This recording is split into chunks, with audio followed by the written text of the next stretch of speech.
উচ্ছেদ করার কার্যক্রম বন্ধ নাই, চলমান আছে।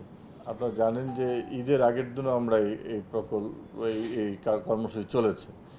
আমাদের যেটা স্থগিত রেখেছিলাম রোজা উপলক্ষে, সেটা হচ্ছে আবাসিক যে সকল মানে ঘর বাড়ি করে যারা অবস্থান করছে তাদের ক্ষেত্রে। কিন্তু আপনারা জানেন যে মেঘনা বা হচ্ছে শীতলক্ষার ক্ষেত্রে কিন্তু আমাদের কার্যক্রম অব্যাহত ছিল। কারণ এটা আমরা যেহেতু আমরা পদক্ষেপ নিয়েছি, এটা চলমান থাকবে, এটার কোনো শেষ নাই। এটা যেখানেই আমরা অবৈধ দখলদার পাবো এবং আমরা সেটা যাচাই বাছাই করে সেখানে আমরা পদক্ষেপ গ্রহণ করব। এবং আমরা চাই যে বাংলাদেশের নদীগুলো অবৈধ দখলদারের হাত থেকে মুক্ত হোক এবং নদীর স্বাভাবিক গতি ফিরিয়ে আসুক।